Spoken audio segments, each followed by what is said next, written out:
I swear the face in that photograph blinked. The room was silent, except for the soft hum of the evidence freezer, yet something inside the picture moved. A flicker, a pulse, an impossible breath. Who was she now? The woman whose eyes followed me from behind the glass. My heartbeat stuttered against the low light, the smell of dust and cold paper mixing with the metallic taste of fear. The case was supposed to be closed, or at least forgotten, but this image wasn't part of the original file. The folders had been sealed, the room locked, the evidence locked. Still, here it was, lying open on the table like it had been waiting for me. Outside, rain whispered against the one-way window, soft and accusing. When did truth start rearranging itself? My hand hovered above the photograph, trembling not from fear but recognition. I knew that face, and I had sworn it never existed. The door closed on its own, slow, deliberate, as if pushed by invisible hands. The sound echoed down the hall, low and final. He tried the handle once, twice. It didn't budge. Something was on the other side. Not heavy, but aware. The air turned electric. The smell of rain replaced by cold metal and old dust. Somewhere inside the dark, a faint click like a camera shutter whispered from the evidence table. He froze. The sound came again. Measured, mechanical, alive. The photo wasn't where he left it. The corner of it now hung from the air vent, fluttering slightly, like it had crawled there itself. He climbed onto the counter, the vent cover trembling under his fingers. Cold air breathed from within, smelling faintly of ozone and something older. Decay, maybe, or memory. Inside, he saw a gleam like a lens, reflecting light. He shone his flashlight in, but the beam seemed to bend, swallowed by the dark. Then, movement. A handprint, small and fresh, pressed against the metal from the inside. His throat closed. Whatever left it was gone now, but not far. He opened the freezer again, half expecting to find it empty. Instead, the envelope had shifted closer to the edge, as though nudged forward. He lifted it with shaking fingers. It was warm. Inside, instead of evidence tags, there was a cassette tape labeled, "Play me first." The faint hum of the freezer deepened, and from its dark interior came a whisper, so low it could have been the machine's motor, or someone calling his name. And for this key I tune roker special. In was his name. The tape played static at first, sharp and broken. Then a voice rose through it. Faint, trembling, familiar. It said his name, once, softly. Then laughter, quiet and distant, the kind that carries through empty rooms. He turned up the volume. The laughter stopped. The voice spoke again, whispering coordinates and a single line. "You should have buried me deeper." He ripped the tape from the player, but the sound didn't stop. It came from behind him now, from the photograph still lying on the table. Rain had been falling for hours, soaking the city in silence. He spread the map across the hood of his car, headlights slicing through mist, as coordinates bled through the ink. Each number matched a place he swore he'd never return to. The quarry, the motel, the pier. But there was one more mark, fresh and handwritten in red. He followed the trembling outline with his finger, realizing it wasn't a location. It was a pattern, a path that ended exactly where the first body was found, years ago. And in the margin, barely legible beneath the rain, were words that chilled him. She remembers. The motel hadn't changed. Same flickering vacancy sign, same humming ice machine. He stepped into room 12, the one she used to rent, and the smell hit him. Dust, perfume, and something faintly metallic. The walls were still yellowed, but a single bulb now buzzed above a mirror etched with scratches. He turned toward the bed and saw the imprint of someone sitting there, deep, recent, too human to be imagined. The air grew cold. The door clicked, shut behind him. He heard it first as static, a faint hiss in the power lines, but then it shaped itself into a voice. Her voice. It whispered from the walls, soft at first, then clearer, repeating the same phrase. Find what's buried. His pulse surged as the room seemed to breathe, wallpaper rippling like skin. He pressed his hand against the wall. Warmth pulsed beneath it, like a heartbeat trapped in plaster. Then something knocked back. Once, he drove with the windows down, letting the storm slap against him as if punishment could cleanse guilt. The road coiled through black woods, and the headlights sliced through mist like blades. Every turn felt rehearsed, every mile a memory. The voice on the tape echoed in his head, blending with thunder. You should have buried me deeper. By the time he reached the quarry's gate, he wasn't sure if he was chasing the truth or running from it. The quarry was silent except for rain tapping the stones. He stepped closer to the pit, flashlight trembling in his hand. The earth looked disturbed, freshly dug. His boot sank slightly into mud that shouldn't have been wet beneath layers of gravel. He crouched, brushing it away until something pale emerged. It wasn't bone. It was a strip of film. He lifted it toward the light and froze. The image showed him, standing here, tonight, holding the very same film. He set up the old reel projector in his apartment, curtains drawn tight against the city's gray dawn. The strip of film had found at the quarry rattled inside the machine like bones in a cage. When the first frame appeared on the wall, his breath hitched. It was his living room, but he wasn't in it. A woman stood there instead, back turned, her hair catching the light. The reel flickered and jumped, the picture shaking with static, and suddenly she turned. Her face was clear now. It was Lena. But she blinked. Not in the film, in the reflection, her movement out of sync with the frames. He leaned closer to the wall, the frames stuttering like a heartbeat. In one moment she was there, still and distant. In the next, her image stepped closer, though the reel never paused. She moved between frames, impossible, seamless.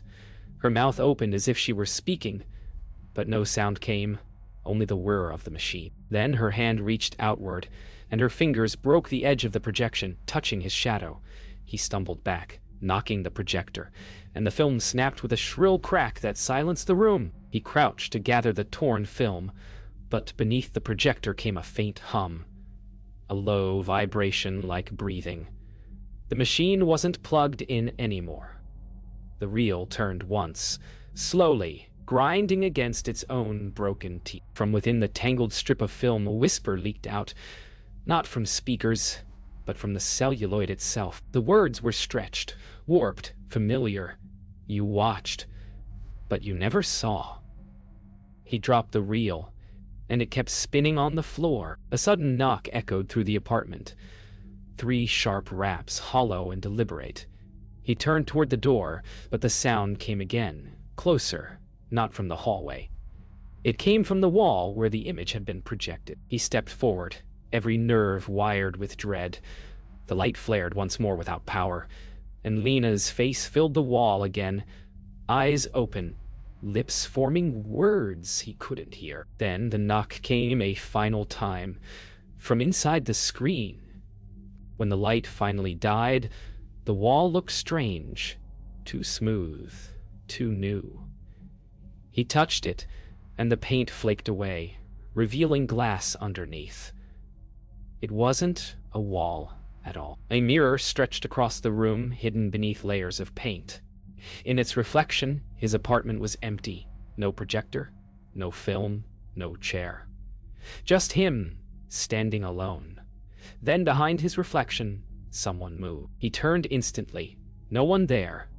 But in the mirror, Lena stood beside him, smiling. He didn't breathe. The mirror shimmered like water, and from its surface came a whisper that formed his name. It wasn't a sound, more like a thought pressed into air. He watched his own reflection blink half a second too late, its eyes moving before his did. Then the glass rippled again, and Lena's face replaced his, her lips moving slowly, deliberately. "You left me here," she mouthed. He stepped back, but the reflection stayed close, eyes locked on his. The temperature dropped, the air thick with something metallic and ancient. When she spoke again, her voice came from behind him. Not the glass. He turned toward the wall, expecting to see her gone, but his shadow didn't follow. It lingered, still facing the mirror. For a second, it tilted its head, curious, independent.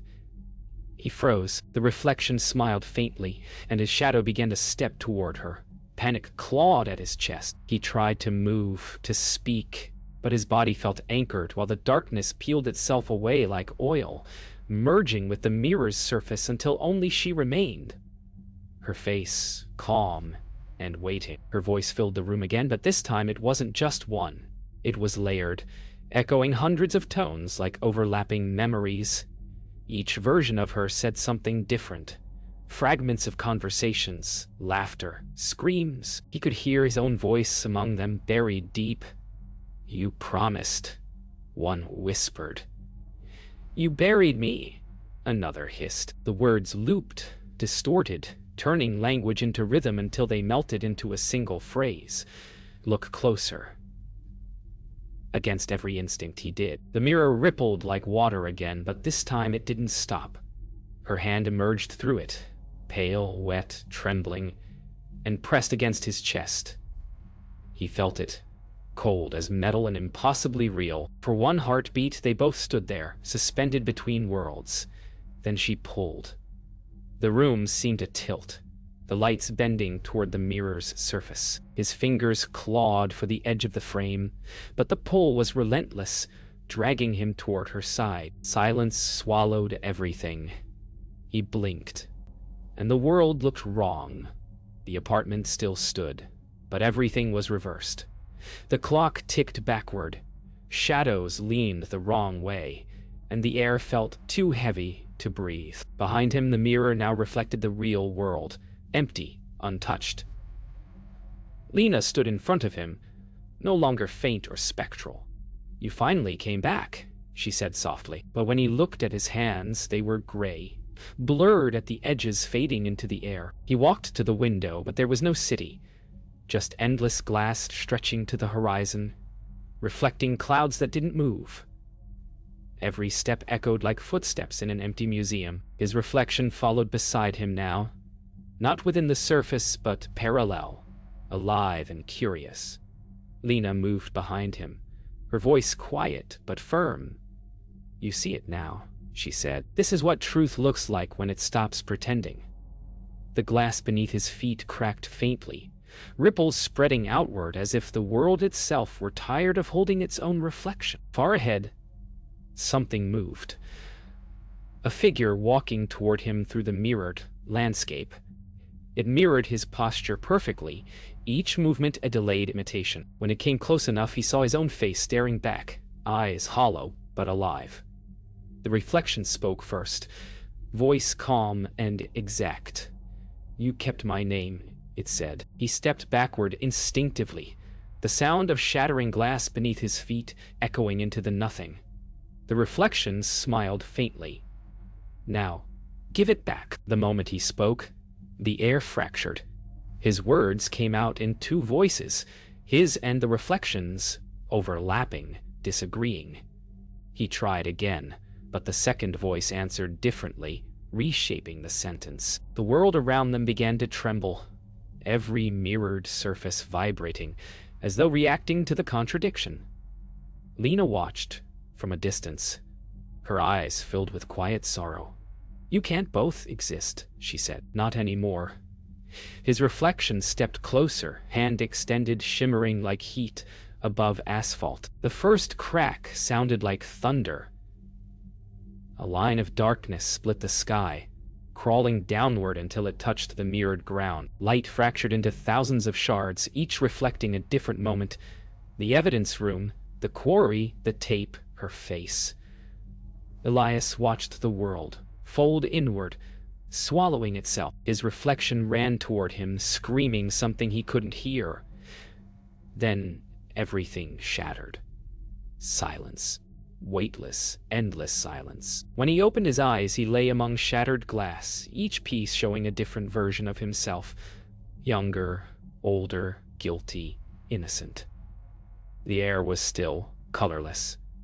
One shard caught his attention, glowing faintly. Inside it, Lena smiled, calm and real. "It's over," she whispered. "But you'll keep remembering." He reached for it, and his reflection inside the fragment reached back. The glass cut deep into his hand, but he didn't let go. For the first time, the reflection didn't move. It waited. He woke up on the floor of his apartment, glass crunching beneath him. The mirror was gone. Only dust and a faint scorch mark remained where it had stood. His hand still bled, though the wound glowed faintly from within. Tiny flickers of light moving beneath the skin. Reaching into his coat pocket, he found the shard. It pulsed, soft as a heartbeat, humming like a distant whisper. When he held it to the light, it showed not a reflection, but a memory. Lena laughing, not haunting, not ghostly, real. And behind her, he saw himself smiling. A memory that had never happened. From somewhere in the dark, the cassette player clicked on by itself. The tape spun, hissing softly before a voice emerged. His own. "If you're hearing this, you've gone too far. The sound was rough, recorded years ago, maybe longer. She's not gone. She's just waiting to be remembered." The hum grew louder, filling the room until the lamp's bulb flickered like a pulse. Then Lena's voice layered over his, soft and distant. "Do you believe it now?" He saw flashes then, like film reels burning in reverse. Moments that didn't belong to him. A cottage by a frozen lake, the scent of pine and smoke, Lena's hand brushing his cheek. It all felt real. The weight, the warmth, the love. Yet he couldn't place it in time. When he tried to speak, his voice broke into two again. One whispered, "Remember," the other pleaded, "Forget." Between them a third voice, hers, whispered, "You already chose." The phone rang, the old rotary one he hadn't used in years.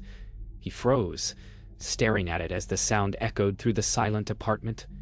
When he finally lifted the receiver, the line crackled with rain and static. Then, quietly, her voice came through. "You didn't bury me deep enough." His throat tightened. "Lena." Silence. Then softly, "You shouldn't have looked back." The line went dead. The shard in his pocket pulsed once, bright enough to light the room. The walls around him began to hum, soft at first, then rising into a low vibration. The photos on his desk rattled, their images shifting subtly. Her face changing, his smile fading. The shard pulsed again, brighter this time until the room filled with its glow. Lena's voice whispered once more, not from the phone, not from the air, but from within him. "Now you see what remembering costs." The light surged, and he saw everything. The quarry, the film, the mirror, folding back into itself like a loop closing. Then, silence. He woke to the same sound. Rain tapping against the window, the faint hum of the evidence freezer. The world caught in an endless repeat. The clock on the wall read 6. His coat hung on the same chair. The same photograph lay on the table. For a moment, he thought it was a dream looping back, but the cut on his hand still burned. When he looked closer, the photograph had changed. It wasn't Lena this time. It was him, standing where she had once been, face pale, eyes hollow. The caption beneath the image was new. Case closed. The folders stacked around him began to tremble. The air was thick, humming with static as each one opened on its own. Papers fluttered into the air, arranging themselves across the floor, forming a pattern, a timeline, looping back upon itself.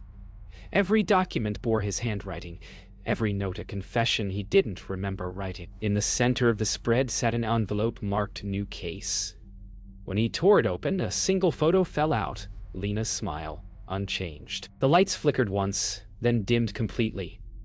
Out of the dark came her voice again, not from behind him this time, but from within the walls, the air, his breath. "You kept searching," she said, soft as wind. "Now you remember everything." He closed his eyes, and the sound became the rain, steady and endless. The photograph on the table pulsed once more, faint light beneath the paper, as though something inside it still breathed. "You see now," she whispered. "We never left this room." He turned toward the exit, the same door that had locked itself the first night.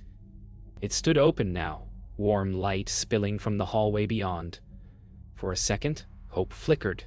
Maybe the loop had ended. He stepped through, heart racing, the photograph still in his hand.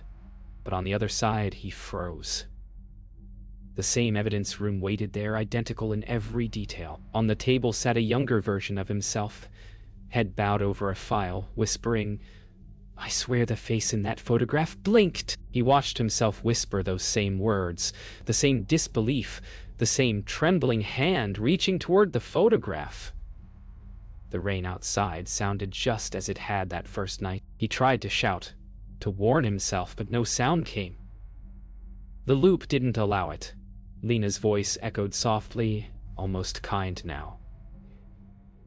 "You kept looking for the truth. You found it. Now you live inside it." The lights flickered once more, and everything folded into stillness.